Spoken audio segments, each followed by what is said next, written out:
Eyes and No Eyes and Other Stories by Various. Preface. Whatever will stimulate the observing tendencies of the young cannot but be of value to them. Eyes and No Eyes does this in a delightful way. The story is so natural that the child is wrapped up in it, and so it makes a deep impress upon him. Much less could be accomplished by simply telling him to observe, or lecturing upon the value of keeping one's eyes open.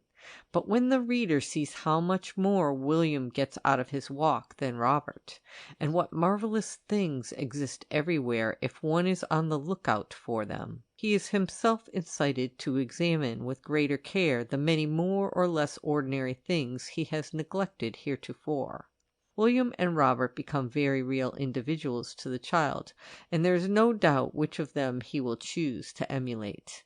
The author relies upon the force of concrete example to determine the conduct of children, and this is certainly sound in theory and endorsed by experience.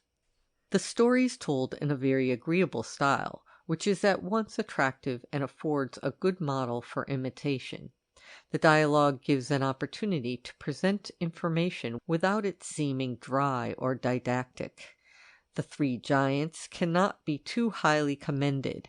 I find children are greatly interested in it, and they get a valuable lesson which they could not gain quite so well in any other form. The story has that literary touch which marks it as of permanent value. The story of A Curious Instrument will offer the child a good chance to try his imaginative wings, so to speak, and will also afford him a useful lesson. It cannot but be desirable for the young to begin early to think upon the wonderful construction of the human body, although they must not be carried into the detailed anatomy too far. The child must rather be led to see how marvellously efficient the various organs of his body are, and what they accomplish to promote his welfare. The object here indicated is attained very well in this story. The child's curiosity is greatly stimulated to find out what the wonderful instrument can be, and this leads him to appreciate the uses to which it may be put. In this way he gains useful knowledge while being pleasantly entertained. Traveller's Wonders will excite hardly less curiosity in the reader than A Curious Instrument. He marvels that any people can do as they are said to in the story, and when he discovers that they dwell all about him, it is a revelation to him. He usually does not think upon these familiar topics. He takes them all as matter of course. But it is a good thing for him to view them in another light once in a while, and there could hardly be any more effective means of getting him to do this than is illustrated in this selection. Formal lessons do not get the hold upon the child that a dramatic story of this sort does, one that sets him to solving a puzzle. There is really no exercise that so stimulates the mind of the young as something of the puzzle character, and when the outcome of the puzzle is profitable, it makes a valuable method of teaching. M. V. O'Shea, University of Wisconsin. End of preface.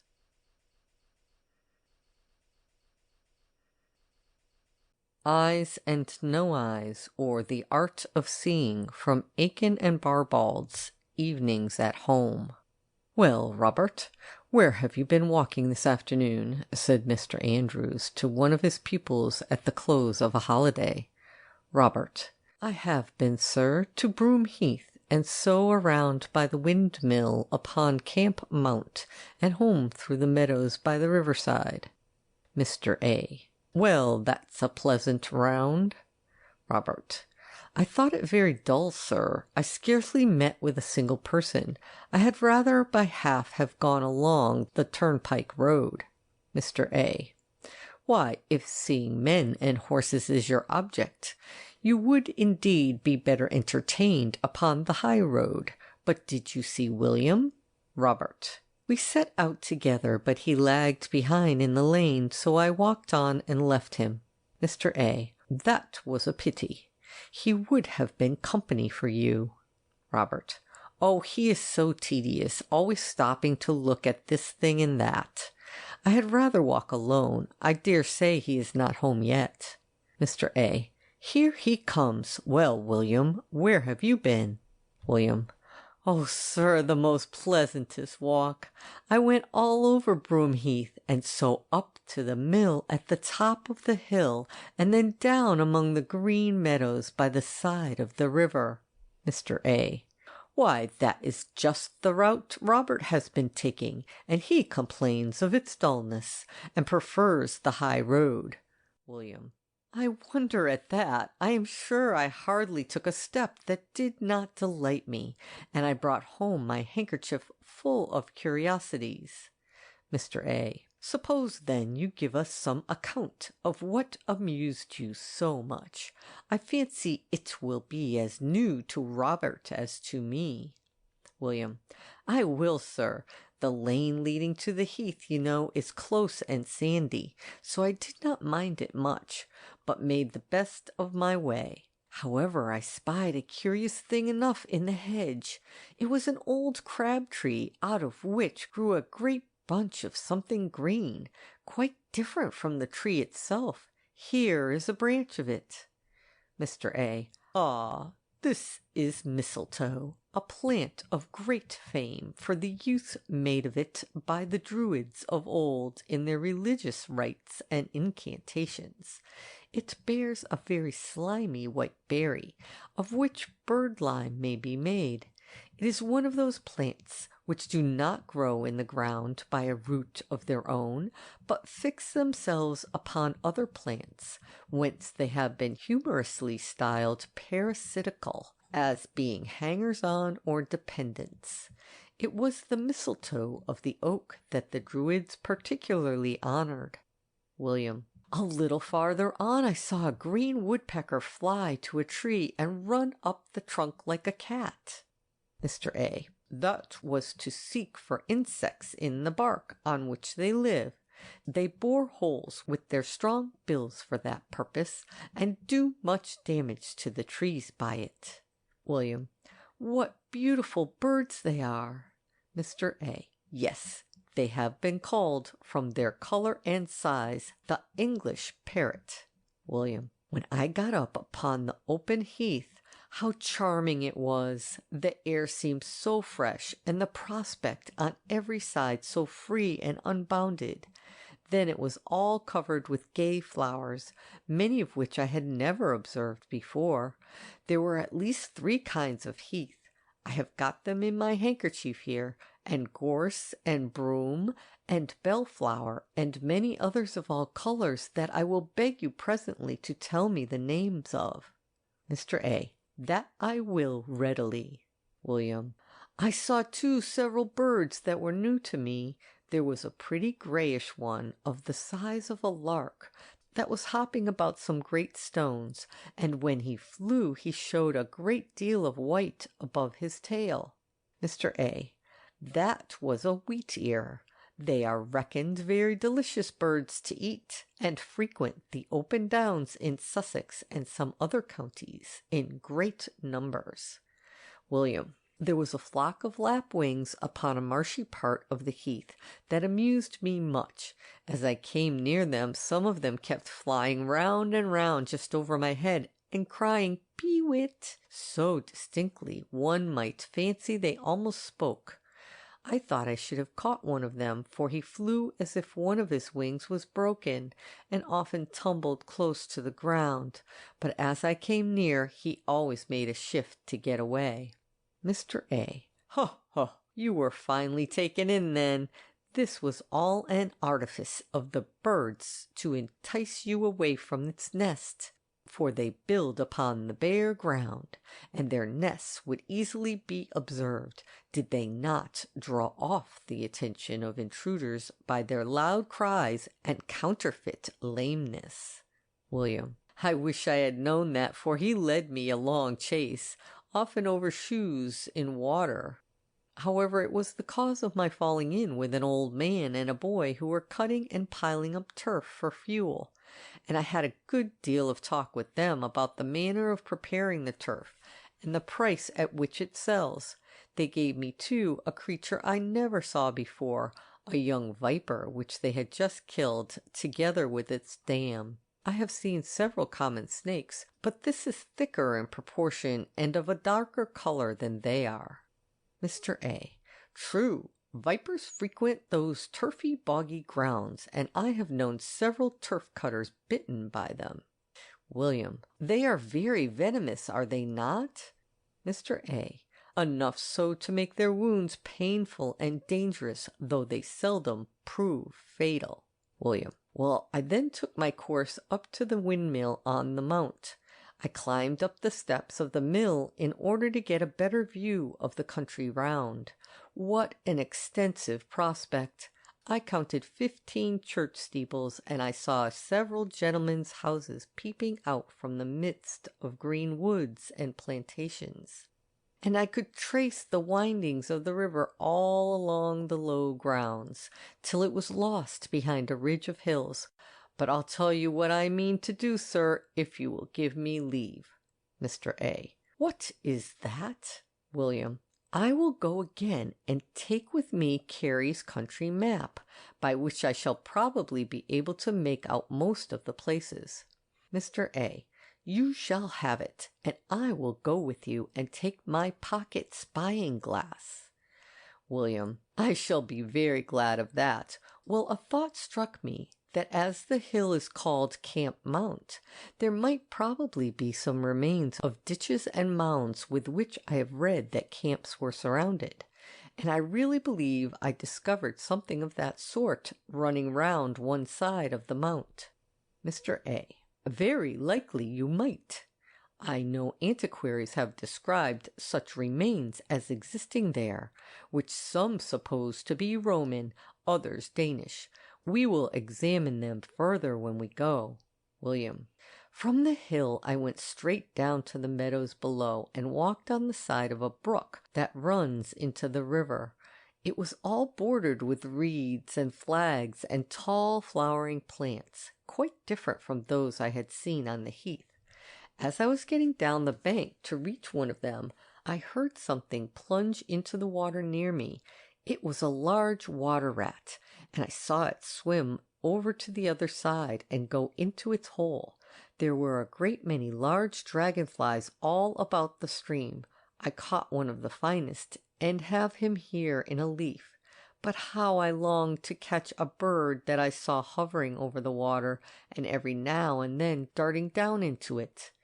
It was all over a mixture of the most beautiful green and blue, with some orange color. It was somewhat less than a thrush, and had a large head and bill and a short tail. Mr. A. I can tell you what that bird was. A kingfisher, the celebrated halcyon of the ancients, about which so many tales are told. It lives on fish, which it catches in the manner you saw. It builds in holes in the banks, and is a shy, retired bird, never to be seen far from the stream where it lives. William.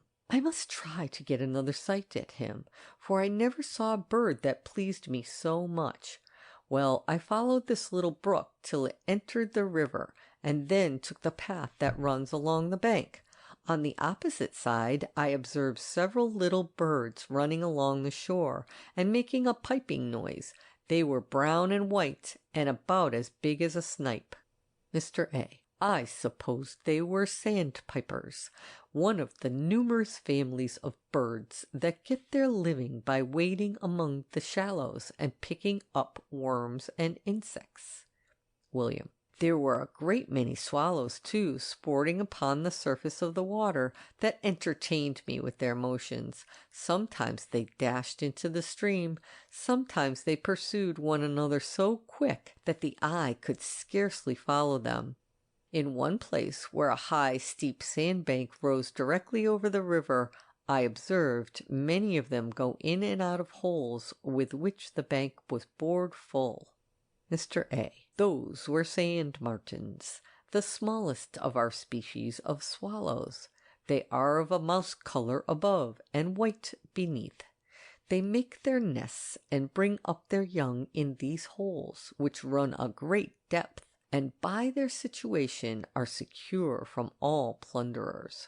William. A little farther on I saw a man in a boat who was catching eels in an odd way. He had a long pole with broad iron prongs at the end, just like Neptune's trident, only there were 5 instead of 3.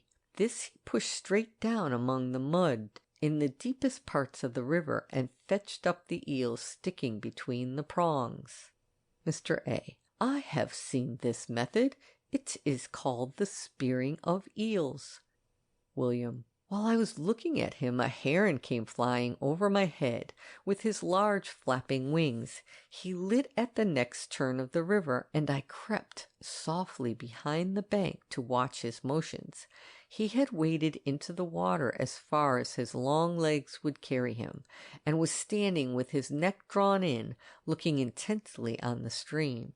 Presently he darted his long bill as quick as lightning into the water, and drew out a fish, which he swallowed. I saw him catch another in the same manner.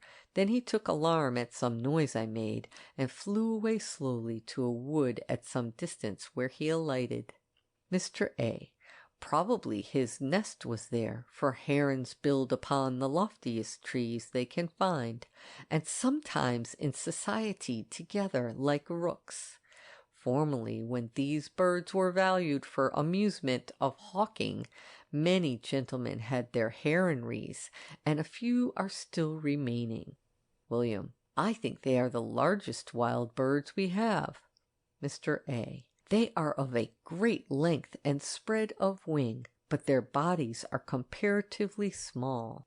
William. I then turned homeward across the meadows, where I stopped a while to look at a large flock of starlings, which kept flying at no great distance. I could not tell at first what to make of them, for they rose all together from the ground, as thick as a swarm of bees, and formed themselves into a kind of black cloud, hovering over the field.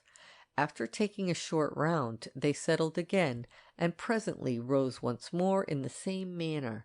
I dare say there were hundreds of them. Mr. A. Perhaps so, for in the fenny countries their flocks are so numerous that they break down whole acres of reeds by settling on them.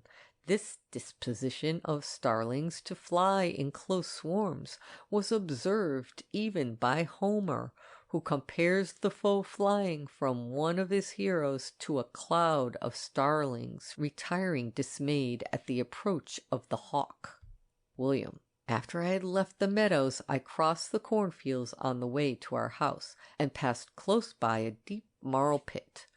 Looking into it, I saw in one of the sides a cluster of what I took to be shells, and upon going down, I picked up a clod of marl, which was quite full of them.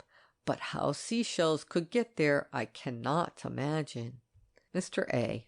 I do not wonder at your surprise, since many philosophers have been much perplexed to account for the same appearance.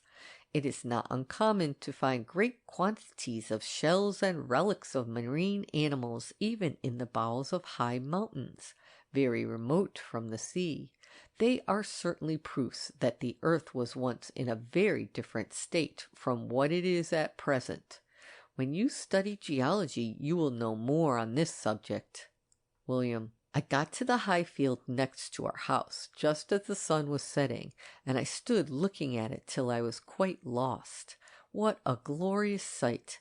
The clouds were tinged with purple and crimson and yellow of all shades and hues, and the clear sky varied from blue to a fine green at the horizon. But how large the sun appeared just as it sets! I think it seems twice as big as when it is overhead. Mr. A. It does so, and you may probably have observed the same apparent enlargement of the moon at its rising. William. I have, but pray what is the reason of this? Mr. A. It is an optical deception, depending upon principles which I cannot well explain to you till you know more of that branch of science. But what a number of new ideas this afternoon's walk has afforded you! I do not wonder that you found it amusing. It has been very instructive, too. Did you see nothing of all these sights, Robert? Robert. I saw some of them, but I did not take particular notice of them. Mr. A. Why not? Robert. I don't know. I did not care about them, and I made the best of my way home. Mr. A. That would have been right if you had been sent with a message, but as you only walked for amusement, it would have been wiser to have sought out as many sources of it as possible. But so it is, one person walks through the world with his eyes open, and another with them shut, and upon this difference depends all the superiority of knowledge the one acquires above the other. I have known sailors who have been in all the quarters of the world, and could tell you nothing but the signs of the tippling houses they frequented in different ports, and the price and quality of the liquor. On the other hand, a Franklin could not cross the Channel without making some observations useful to mankind, while many a vacant, thoughtless youth is whirled throughout Europe without gaining a single idea worth crossing a street for. The observing eye and inquiring mind find matter of improvement and delight in every ramble in town or country. Do you, then, William, continue to make use of your eyes, and you, Robert, learn that eyes were given you to use. End of section 1. The Three Giants by Mrs. Jane Marcet. Once upon a time a poor man who had a large family left England to go and see if he could find a better living for himself across the seas. There were many others on board the ship, and for a time all went well. But when they were nearing the end of their journey, a great storm arose. The winds blew, the waves rose and roared and broke upon the ship, and at last they were very glad to be able to let her drift aground on the nearest land, which they found to be an island on which no one was living. They all got safely to shore, and as the ship was broken up by the wind and the waves, they were able to get many planks and nails and other useful things from the ship and from its cargo, with which they built themselves houses, made spades and plows, so that they were not so badly off after all. They had plenty of corn to last them until they could grow some more, and for a time all went well.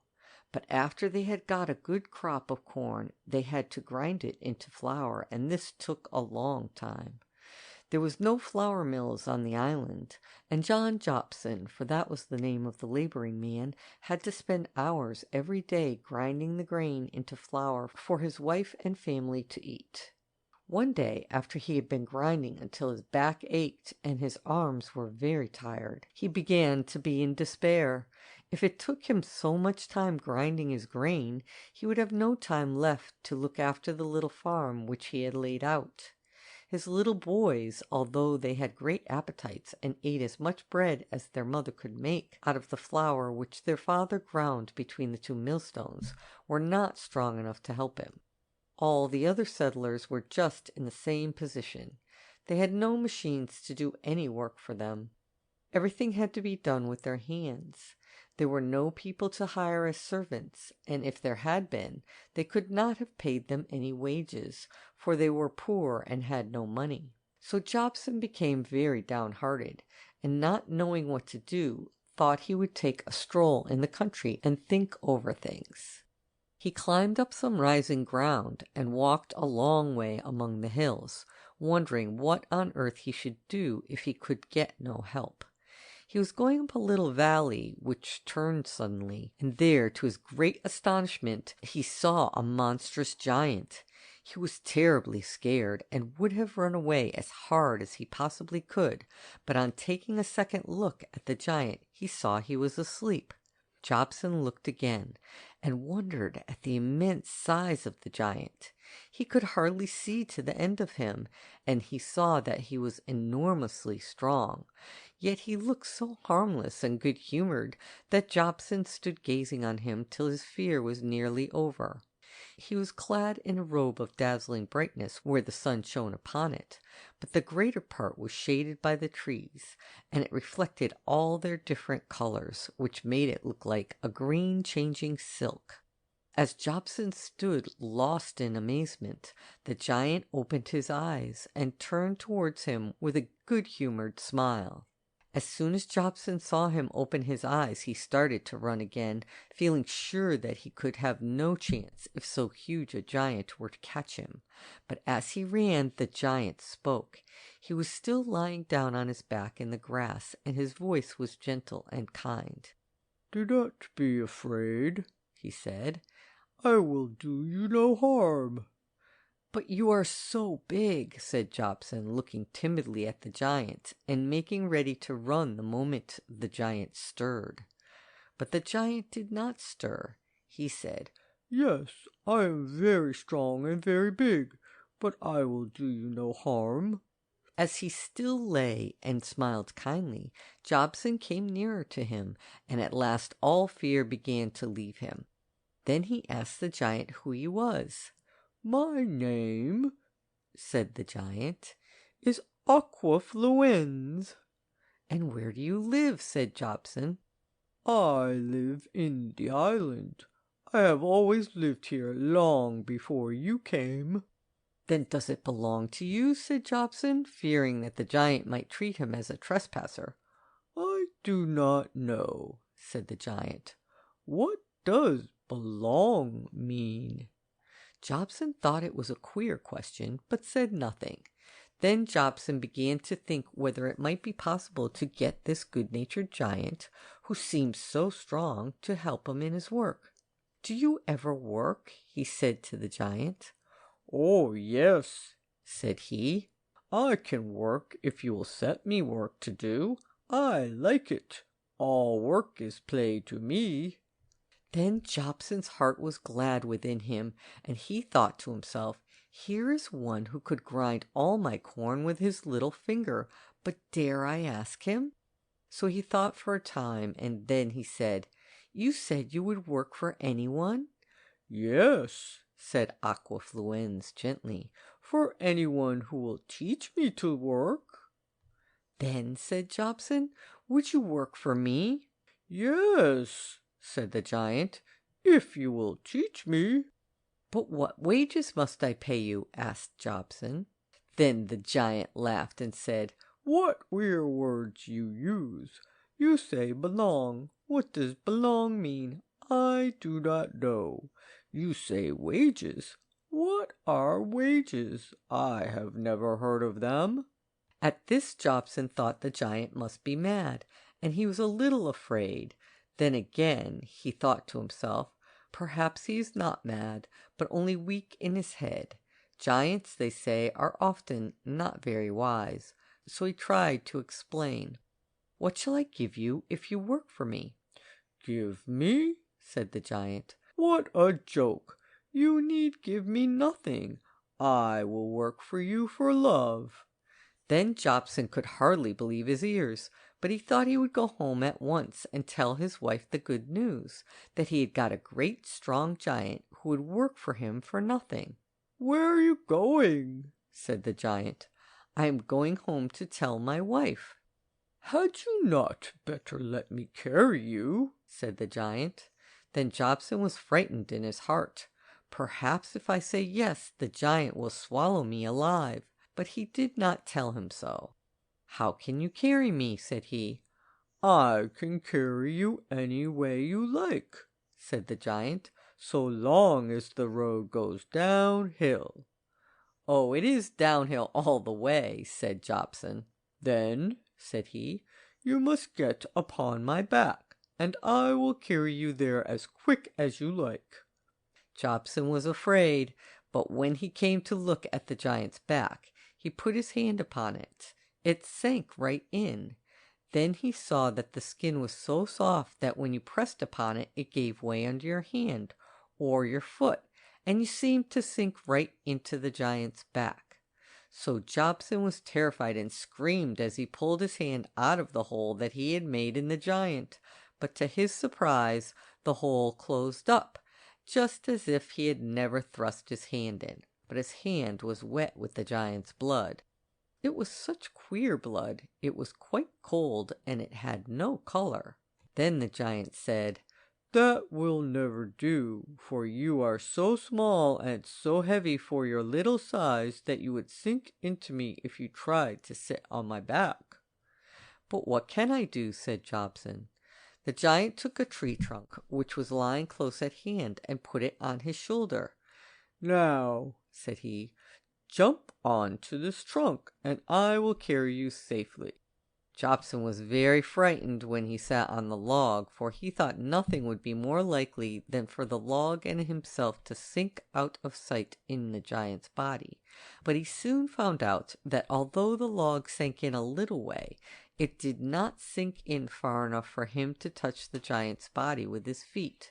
He was very glad, for he felt all wet and cold where his arms seemed to have gone through the giant's skin. "You had better have a pole with you to steady yourself with." Jobson picked up a long stick and climbed up once more onto the giant's shoulders where the great log lay. He seated himself and waited with terror for the giant's movement. He thought that if he had 7-league boots he might throw him up into the air. He would fall off, he was sure, but to his great surprise the giant neither jumped nor stepped nor ran. He seemed in the strangest way to glide, without making any noise, down the valley, across the hill to the place where his cottage stood. When they came within sight of the cottage, his wife and children were standing on a little hillock looking for him, and when they saw him seated on the shoulders of this strange monster, they nearly had a fit with fright. The children ran into the house, and the wife fell at the feet of the great giant, saying, "Have mercy on my poor husband." But the giant laughed and lay down on the grass. Then Jobson jumped off the trunk and told his wife of the glad news, that this was a good giant, and that he would do all their work for them. The children came out of the house and looked timidly at the monster, who, as soon as he had lain down, closed his eyes and seemed to be sound asleep. Jobson went into the house to tell his wife all of the wonderful story of the giant, but his wife did not seem to like the idea of employing the giant. "But he will work for nothing, wife," said Jobson. The wife shook her head. "That is all very well," she said, "but think of the food he will eat. He would swallow all the food we have in the house for breakfast, and we should starve." The husband scratched his head and said he had never thought of that. "But," he said, "let us go and ask him how much food we must give him." "And what drink he will want, and where will you put him up?" said the wife. Jobson began to believe that his workman was not such a good bargain after all. So when they drew near to the giant, he opened his eyes and asked them what was the matter. Jobson said they were afraid they would not be able to put him up in their house, as he was too big to enter at the door. "Oh," said the giant, "that does not matter, for I never live in a house. I will simply sleep here in the grass under the sky." "But," said Jobson, "we are afraid that we shall not be able to feed you." "Feed me?" said the giant, laughing with a little rippling murmur that shook all his body. "Who asked you for any food? I never eat anything."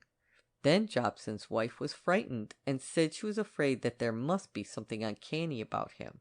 But Jobson went on asking. "What do you drink?" said he. "Only fresh water," said the giant. Jobson was very pleased, and looked in triumph at his wife. Said to him, "And how much work can you do in a day?" "As much as you like," said the giant. "But I mean," said he, "how many hours will you work?" "As many hours as there are on the face of the clock," said the giant. "You mean 12, said the wife. "No," said the giant. "I mean all the hours that are in a day." "What?" said Jobson. Never stop night or day? And do you never sleep?" "When I have nothing to do," said the giant, "I sleep. But as long as you give me work, I will go on working." "But you never get tired?" said Jobson. "Tired?" said the giant. "I don't know what that is. That is another funny word. What a queer language you speak. What is being tired?" Then Jobson looked at his wife, and his wife looked at him, and they said nothing for a little time. Then they asked him when he was ready to begin. "At once," said he, "as soon as you have put things right for me." "What things?" they said. "I told you I can only work going downhill. If you want me to work hard, you must let me have some place that is very steep, and make a step-ladder for me to go down on. If you will fix a wheel with steps on it, so that I can step on the steps and make the wheel go round, I can do anything you like." "Could you grind corn?" asked Jobson's wife. "I can grind stones," said the giant, laughing. So Jobson and his wife set about building a mill with a step wheel for the giant. They connected a big wheel for the giant to step upon with grindstones on the inside of the mill, so that when the giant stepped upon the wheel outside, he made the millstones inside go round and grind the wheat. When it was all finished, they came to the giant and asked him if he was ready to begin. "Yes," he said. "Begin then," said Jobson. And the giant slowly and steadily stepped first on one step of the wheel and then on another, until it began to go round, and the millstones went round, and so it went on until the whole sack of corn was ground into flour, and still the giant went on and on and on. "Are you not tired?" said Jobson to him. "I don't know what you mean," said he. "Well now," said Jobson, "do you think you could get me some stones from the quarry?" "Easily," said the giant. "But what have I to carry them in?" Then Jobson made a long box and put it upon the giant's back. But he found that it was not so easy going, for the road was quite flat, and over again the giant stopped. He could very well go downhill, but on level ground he needed to be poked along with a long pole which Jobson carried. When it came to the least downhill, he went as quick as could be. This bothered Jobson a great deal, for he saw that if the giant could only go downhill, he could not be nearly so useful as if he could go both ways. So he spoke about it to the giant once, and he laughed and said, Hum, you must get my brother. He could help me to go as quick along the level ground as I do when I am going downhill. But even he could not make me go uphill. Is there not plenty of work I can do without that?" "Certainly," said Jobson, and soon he had the giant set to work to make all kinds of things. When he had ground all the corn, they took away the millstones and fixed up a saw which had come ashore from the wreck. They found that the giant could saw wood as well as he could grind corn. They asked him if he would bring down the trees from the hills, with which they could make planks to floor their cottage. "Nothing is easier," said the giant, and when the logs came down, he sawed them all up into planks, and soon the Jobsons were so comfortable that they not only had enough planks for themselves, but they had more than they wanted, so they gave them to the neighbors.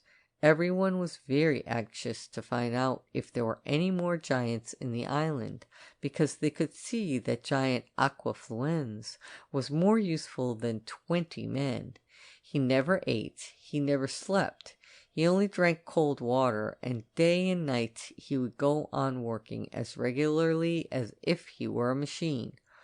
Only when the sun got very hot and he could not get any water to drink, his strength seemed to wither away, but a good heavy shower of rain set him up in time, and then he would work away as hard as ever. One day Jobson asked him where this brother of his could be found. You will find him usually on the hilltops," said Aquafluenz, "but occasionally he comes sweeping down and disturbs me in the grass where I am lying." "Can he do as much work as you?" "When he is in the humor, but sometimes he is not, and sometimes he gets into a frightful temper until you think he is going to destroy everything. He even gets me mad sometimes," said Aquafluenz. At this Jobson was silent, and wondered greatly, for he had never seen his good giant in a passion.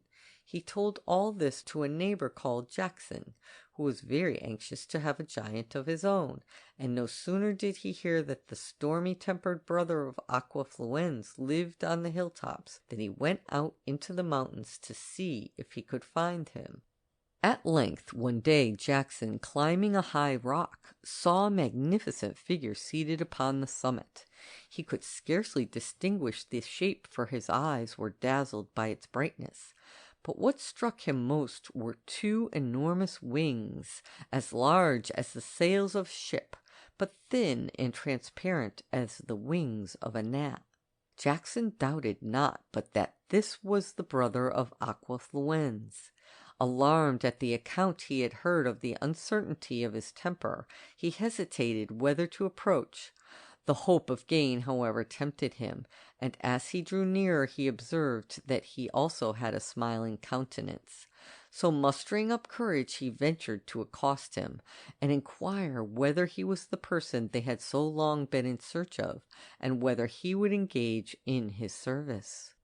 "My name is Ventosus," cried the winged giant, "and I am ready to work for you if you will let me have my own way. I am not of the low disposition of my brother, who plods on with the same uniform pace. I cannot help sometimes laughing at his slow motion, and I amuse myself with ruffling his placid temper in order to make him jog on a little faster. I frequently lend him a helping hand when he is laden with a heavy burden. I perch upon his bosom, and stretching out my wings, I move with such rapidity as almost to lift him off the ground." Jackson was astonished to hear Aquafluenz accused of sluggishness. He told Ventosus what a prodigious quantity of work he had done for the colony. "He is a snail compared to me for all that," hallooed out Ventosus, who had sometimes a very loud voice, and to show his rapidity he spread his wings and was out of sight in a moment. Jackson was sadly frightened lest he should be gone forever, but he soon returned and consented to accompany Jackson home on condition that he would settle him in an elevated spot of ground. "My house is built on the brow of a hill," said Jackson, "and I shall place yours on the summit." "Well," said the giant, "if you will get me a couple of millstones, I will grind you as much corn in 1 hour as Aquafluenz can in 2. Like my brother, I work without food or wages, but then I have an independent spirit. I cannot bear confinement. I work only when I have a mind to it, and I follow no will but my own." This is not such a tractable giant as Aquafluenz, thought Jackson, but he is still more powerful, so I must try to manage his temper as well as I can. His wonderful form and the lightness of his wings excited great admiration. Jackson immediately set about building a house for him on the hill to grind corn in, and meanwhile Ventosus took a flight into the valley to see his brother. He found him carrying a heavy load of planks, which he had lately sawed to their proprietor. They embraced each other, and Ventosus, being in a good humor, said, "Come, my brother, let me help you forward with your load. You will never get on at this lazy pace." "Lazy pace!" exclaimed one of the children who was seated on the load of wood on the giant's back. "Why, there is no man who can walk half or quarter so fast." True, said Ventosus, but we are not such pygmies as you. So he seated himself beside the child, stretched out his wings, and off they flew with a rapidity which at first terrified the boy. But when he found he was quite safe, he was delighted to sail through the air almost as quickly as a bird flies. When they arrived and the wood had been unloaded, Aquafluens said, Now, my brother, you may help me back again. Not I, said Ventosus. I am going on straight forward. If you choose to go along with me, well and good. If not, you may make your way home as you please. Aquafluens thought this very unkind, and he began to argue with his brother, but this only led to a dispute. Aquafluens's temper was at length ruffled. Ventosus flew into a passion. He struggled with his brother and roared louder than any wild beast. Aquafluens then lost all self-command and actually foamed with rage. The poor child stood at a distance, trembling with fear. He hardly knew the face of his old friend, so much was his countenance distorted by wrath. He looked as if he could almost have swallowed him up. At length Ventosus disengaged himself from his brother and flew out of his sight, but his sighs and moans were still heard afar off. Aquafluens also murmured loudly at the ill treatment he had received, but he composed himself by degrees, and taking the boy on his back, slowly returned home. Jackson inquired eagerly after Ventosus, and when the child told him all that had happened, he was much alarmed for fear Ventosus should never return, and he was the more disappointed, as he had prepared everything for him to go to work. Ventosus, however, came back in the night, and when Jackson went to set him to work in the morning, he found that nearly half of the corn was already ground. This was a wonderful performance. Yet, upon the whole, Ventosus did not prove of such use to the colony as his brother.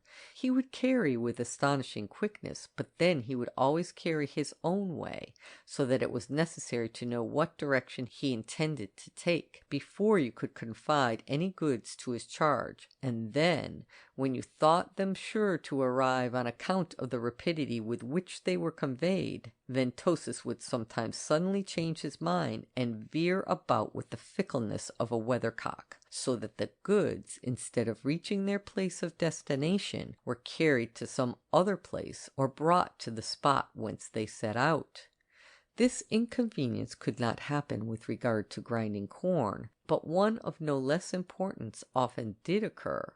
Ventosus, when not inclined to work, disappeared and was nowhere to be found.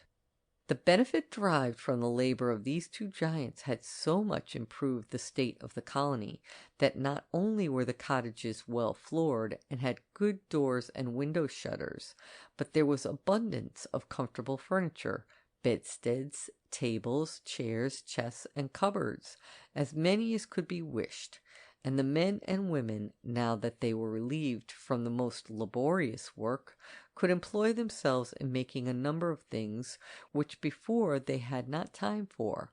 It was no wonder, therefore, that the desire to discover more giants was uppermost in men's minds.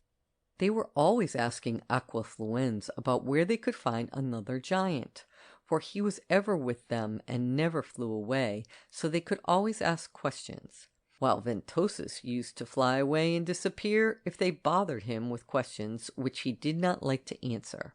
They hunted high and low for more giants, but they found none. The heart of Aquafluens was grieved within him that they should seek so much for a giant that did not need always to go downhill. So one day, after much doubt, he told Jobson that there was another giant who was stronger than he and much more constant and regular in his work than Ventosus, who was here today and away tomorrow, and whom you could never be sure of. This giant was the strongest of all giants, but he was also dangerous. I will then have nothing to do with him, said Jobson. Well, said Aquafluens, If you know how to manage him, he will work for you." "Can he go uphill?" said his little boy. "As easily as I can go down," said Aqua Fluens. "And who is this giant?" said Jobson. "Alas," said Aqua Fluens mournfully, "he is my own son." "Where is he?" "You can only bring him by a charm, and if you are not very careful, he may burst out and kill you." "Is he so very violent?" said Jobson. "Very. His breath is scalding hot, and he is a more expensive giant than either my brother or myself." "Must you pay him then?" asked Jobson's wife. "He will work without pay, but he needs to be kept hot. He will not work at all unless he is seated right on top of the blazing coals." "What a funny giant!" said Jobson's little boy. "Does he not burn up?" "No, the hotter you make the fire, the stronger he grows. But when the fire grows cold, all his strength seems to die." The Jobsons had a long talk over this, and decided they had better not have anything to do with this strange giant. But once, when they wanted a great deal of heavy stones carried up the hill, they were driven to ask Aqua Fluens if he would tell them the charm. "Yes," said he, "it is very simple, but you must not be afraid." "No," said they, "we will not be afraid." "Then take a little of my blood." "Never," said Jobson's wife. "No, you do not need to be afraid," said Aqua Fluens. "You only need to take a very little." "And what must we do with it?" "You must put it into an iron pot, and then put it on the fire." They were very loath to do this, but at last, their need being great, they did so. They were relieved to find that the taking of his blood did not seem to hurt the good kind giant, and then they put the pot on the fire and waited to see what would happen. After a time they heard a singing noise, and they began to be frightened. At last out of the pot there came a cloudy vapor which rose higher and higher and higher until it went away, but they saw no giant. So they went to Aqua Fluens and told him that the charm would not work. He asked them what they had done, and they told him, and he said, "But did I not tell you my son would never work unless you put him in prison? I will give you some more of my blood, and you must put it in an iron pot and put the lid on and fasten it down tight, and then see what will happen." So they did as the good giant said. They took some more of his blood, put it into the iron pot, and put on a heavy lid, and fastened it on tight. Then they put it on the blazing fire and waited.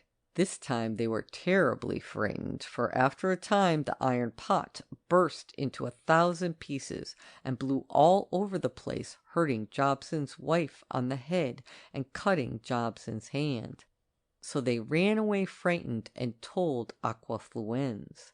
"Ah," he said, "I told you my son was a dangerous child, but he is very strong, and if you give him nothing to do he does mischief. So you must give him a handle to turn. If you do that, he will not burst anything, but will turn the handle as hard as ever you like." And they did just as the giant told them. And they found that everything happened just so, for the new giant, whose name was Vaporifer, was a strong and willing worker. Uphill and down dale made no difference to him. He could carry and do everything they gave him to do, but they must keep him hot, and they must give him a wheel to turn. If at any time he stopped, they had to let him get out, otherwise, if he had no wheel to turn and could not get out, he would blow his prison to pieces. Thus it came to pass that Vetosus was wanted very little, for Jobson and his friends liked Vaporifer, who was regular and steady in his ways, and could be relied upon always to do what was wanted. Aquafluens was still the most useful and the cheapest of all the giants, but his son, Vaporifer, was much stronger and more handy than his father, nor was there any limit to what he could do if only they would give him plenty of heat and always let him have a wheel to turn. Now then, who do you think were these three giants? Perhaps you have already guessed from their names and from their descriptions. The first giant, Aquafluens, is the great giant of running water, which will always run downhill, but which comes to a standstill on level ground and cannot go uphill, no matter what happens. It is this great giant which turned all the watermills, which ground the corn and sawed the wood, and did all manner of work. Ventosus his brother is the wind, which bloweth whither and listeth, and sometimes lashes the water into stormy waves. While as to that of Vaporifer, you surely understand that it is nothing else but steam. These three giants are real giants who are still doing their work day by day and every day. There are no servants of man who have worked so cheaply, so untiringly, and so well. End of section 2.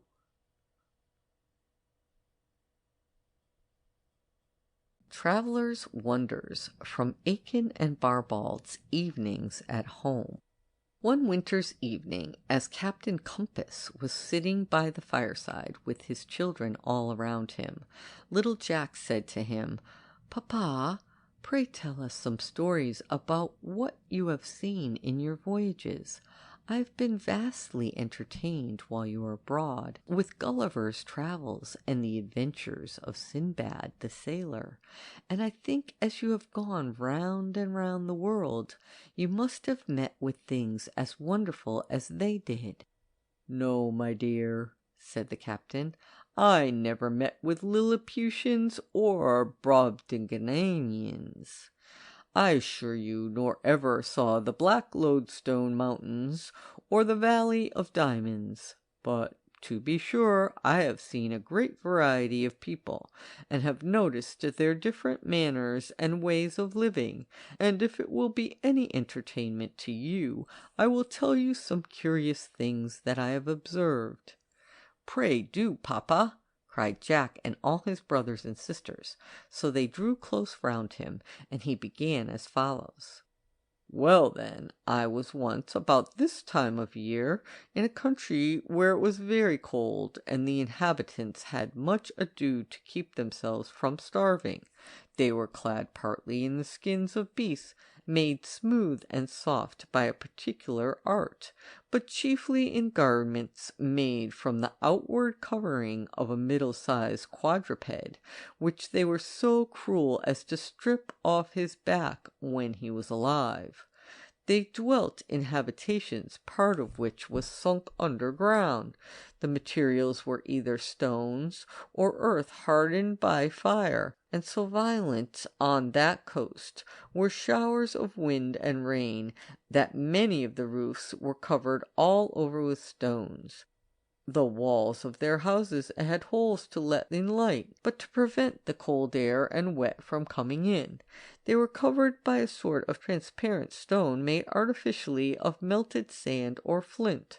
As wood was rather scarce, I know not what they would have done for their fires had they not discovered in the bowels of the earth a very extraordinary kind of stone, which, when put among burning wood, caught fire and flamed like a torch." "Dear me," said Jack, "what a wonderful stone! I suppose it was like the things we call firestones, that shine when we rub them together." "I don't think they would burn," replied the captain. "Besides, those are of a darker color." "Well, but their diet was remarkable. Some of them ate fish that had been hung up in the smoke till it was quite dry and hard, and along with it they ate either the roots of plants or a sort of coarse black cake made of powdered seeds. These were the poorer classes. The richer had a kind of cake, which they were fond of daubing over with a greasy matter that was the product of a large animal which lived among them. This grease they used, too, in almost all their dishes, and when fresh it really was not unpalatable. They likewise devoured the flesh of many birds and beasts when they could get it, and ate the leaves and other parts of a number of kinds of vegetables growing in the country, some absolutely raw, others variously prepared by the aid of fire. Another great article of food was the curd of milk, pressed into a hard mass and salted. It had so rank a smell that often persons of weak stomachs could not bear to come near it. For drink they made great use of the water in which certain dry leaves had been steeped. These leaves, I was told, came from a great distance. They had likewise a method of preparing a liquor of the seeds of a grass-like plant steeped in water, with the addition of a bitter herb, and then set to work or ferment. I was prevailed upon to taste it, and thought it at first nauseous enough, but in time I liked it pretty well. When a large quantity of the mixture is used, it becomes perfectly intoxicating. But what astonished me most was their use of a liquor so excessively hot and pungent that it seems like liquid fire. I once got a mouthful of it by mistake, taking it for water, which it resembles in appearance, but I thought it would instantly have taken away my breath. Indeed, people are not infrequently killed by it, and yet many of them will swallow it greedily whenever they can get it. This, too, is said to be prepared from the seeds above mentioned, which are harmless and even valuable in their natural state, though may yield to such a pernicious juice. The strange custom, I believe, prevails in any nation I found here, which was that some take a mighty pleasure in filling their mouths full of smoke, and others in thrusting a nasty powder up their nostrils. I should think it would choke them, said Jack. It almost did me, answered his father, only to stand by while they did it. But use, it is truly said, is second nature. I was glad enough to leave this cold climate, and about half a year after I fell in with a people enjoying a delicious temperature and a country full of beauty and verdure. The trees and shrubs were furnished with a great variety of fruits, which, with other vegetable products, constituted a large part of the food of the inhabitants. I particularly relished certain berries growing in bunches, some white and some red, of a very pleasant sourish taste, and so transparent that one might see the seeds at their very center. There were whole fields of odoriferous flowers, which they told me were succeeded by pods bearing seeds that afforded good nourishment to man and beast. A great variety of birds enlivened the groves and woods, among which I was entertained by one that without any teaching spoke almost as articulately as a parrot, though it was only repetition of a single word. The people were gentle and civilized, and possessed many of the arts of life. Their dress was very various.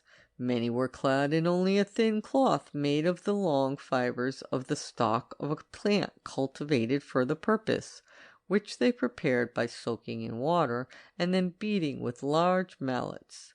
Men wore cloth woven from a sort of vegetable wool, growing in pods upon bushes, but the most singular material was a fine glossy stuff, used chiefly by the richer classes, which, as I was credibly informed, is manufactured out of the webs of caterpillars, a most wonderful circumstance, if we consider the immense number of caterpillars necessary to the production of so great a quantity of stuff as I saw used. The people are very fantastic in their dress, especially the women, whose apparel consists of a great number of articles impossible to be described, and strangely disguising the form of the body. In some instances they seem very cleanly, but in other cases the Hottentots can scarce go beyond them, particularly in the management of their hair, which is all matted and stiffened by the fat of swine and other animals mixed up with powders of various colors and ingredients. Like most Indian nations, they wear feathers in their headdress. One thing surprised me much, which was that they bring up in their homes an animal of the tiger kind, with formidable teeth and claws, which, notwithstanding its natural ferocity, is played with and caressed by the most timid and delicate of their women. I am sure I would not play with it, said Jack. Why, you might get an ugly scratch with it if you did, said the captain. The language of this nation seems very harsh and unintelligible to a foreigner. Yet they converse with one another with great ease and quickness. One of the oddest customs is that which men use on saluting each other. Let the weather be what it will, they uncover their heads and remain uncovered for some time if they mean to be extraordinarily respectful. Why, that's like pulling off our hats, said Jack. Ah ha, papa, cried Betsy, I have found you out. You have been telling us of our own country and what is done at home all the while. But, said Jack, we don't burn stones, or eat grease and powdered seeds, or wear skins and caterpillars' webs, or play with tigers. No, said the captain. Pray, what are coals but stones? And is not butter grease, and corn seeds, and leather skins, and silk the web of a kind of caterpillar? And may we not as well call a cat an animal of the tiger kind, as a tiger an animal of the cat kind? So, if you will recall what I have been describing, you will find, with Betsy's help, that all the other wonderful things I have told you of are matters familiar among ourselves.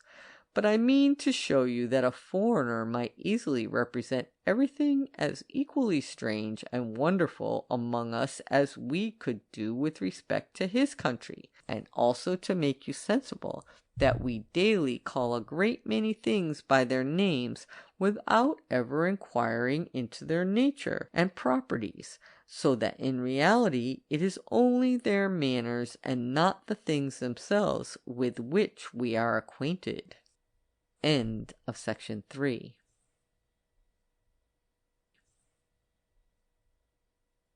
A Curious Instrument by Jane Taylor. A gentleman, just returned from a journey to London, was surrounded by his children, eager, after the first salutations were over, to hear the news, and still more eager to see the contents of a small portmanteau, which were one by one carefully unfolded and displayed to view. After distributing among them a few small presents, the father took his seat again, saying that he must confess he had brought from town for his own use something far more curious and valuable than any of the little gifts they had received. It was, he said, too good to present to any of them, but he would, if they pleased, first give them a brief description of it, and then perhaps they might be allowed to inspect it. The children were accordingly all attention, while the father thus proceeded. This small instrument is made in the most perfect and wonderful way, and everything about it is very delicate and beautiful. Because of its extreme delicacy, it is so liable to injury that a sort of light curtain, adorned with a beautiful fringe, is always provided, and so placed as to fall in a moment on the approach of the slightest danger. Its external appearance is always more or less beautiful, although in this respect there is a great diversity in the different sorts. If you should examine the inside, you would find them all alike, but it is so curious, and its power so truly astonishing, that no one who considers it can suppress his surprise and admiration. By a slight and momentary movement, which is easily made by the person it belongs to, You can ascertain with considerable accuracy the size, color, shape, weight, and value of any article whatever. A person having one is thus saved from the necessity of asking 1,000 questions, and trying a variety of troublesome experiments, which would otherwise be necessary, and such a slow and laborious process would, after all, not succeed half so well as a single trial of this very useful article. George. If they are such very useful things, I wonder that everybody who can at all afford it does not have one. Father. They are not so uncommon as you may suppose. I myself happen to know several individuals who possess one or two of them. Charles. How large is it, father? Could I hold it in my hand? Father. You might, but I should not like to trust mine with you. George. You will be obliged to take very great care of it then. Father. Indeed I must. I intend every night to enclose it within the small screen I mentioned, and it must besides be washed occasionally in a certain colorless fluid kept for the purpose. But, notwithstanding the tenderness of this instrument, you will be surprised to hear that its power may be darted to a great distance without the least injury, and without any danger of losing it.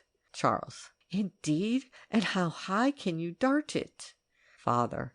I should be afraid of telling you to what a distance it will reach, lest you should think I am jesting with you. George. Higher than this house, I suppose? Father. Much higher. Charles. Then how do you get it again? Father. It is easily cast down by a gentle movement that does it no injury. George. But who can do this? Father. The person whose business it is to take care of it. Charles. Well, I cannot understand you at all, but do tell us, father, what it is chiefly used for. Father. Its uses are so various that I know not which to specify. It has been found very serviceable in deciphering old manuscripts, and indeed has its use in modern prints. It will assist us greatly in acquiring all kinds of knowledge, and without it some of the most wonderful things in the world would never have been known. It must be confessed, however, that very much depends on a proper application of it, since it is possessed by many persons who appear not to know what it is worth, but who employ it only for the most low and common purposes, without even thinking apparently of the noble uses for which it is designed, or of the great joy it is capable of affording. It is, indeed, in order to have you fully appreciate its value that I am giving you this description. George. Well, then, tell us something more about it. Father. It is very penetrating, and can often discover secrets which could be detected by no other means. It must be said, however, that it is equally prone to reveal them. Charles. What? Can it speak, then? Father. It is sometimes said to do so, especially when it happens to meet with one of its own kind. George. What color are these strange things? Father. They vary considerably in this respect. George. What color is yours? Father. I believe of a darkish color, but to confess the truth, I never saw it in my life. Both. Never saw it in your life? Father. No, nor do I wish to, but I have seen a reflection of it which is so exact that my curiosity is quite satisfied. George. But why don't you look at the thing itself? Father. I should be in great danger of losing it if I did. Charles. Then you could buy another. Father. Nay, I believe I could not prevail upon my body to part with it. George. Then how did you get this one? Father. I am so fortunate as to have more than one, but how I got them I really cannot recollect.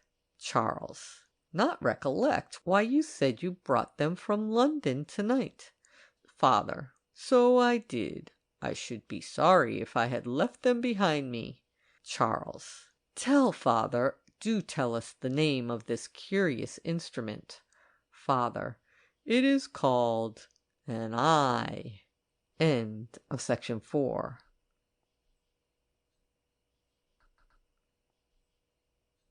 Note: the first of these stories is reprinted from the well-known Evenings at Home, or The Family Budget Newly Opened, by Dr. John Aikin and his sister, Mrs. Barbauld, which is a survival from a very dreary period in the history of books for children. Except for lesson books, books of manners, morals, and religion, the printing press had done little for youth until about the middle of the 18th century. And for long years after that, no book was thought to be suitable for children's reading, unless it contained many pills of information and so-called useful knowledge, gilded over with more or less of fancy and imagination.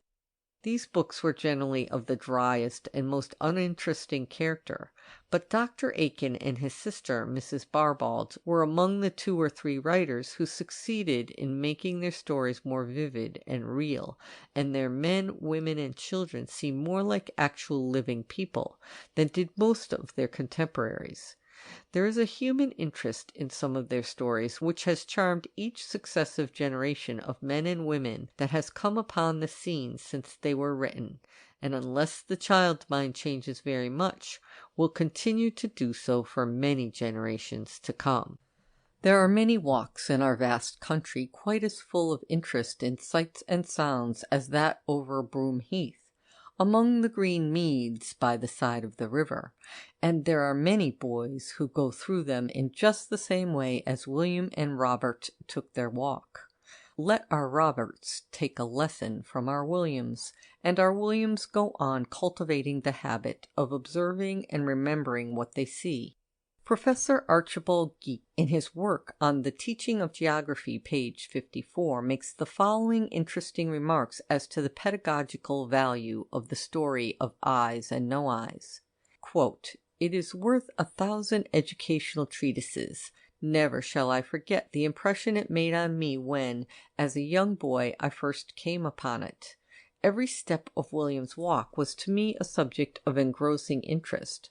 I tried myself to make similar observations, and was delighted in particular to recognize the movements of a lapwing in a succeeding country ramble. To this day, such is the permanence of early associations.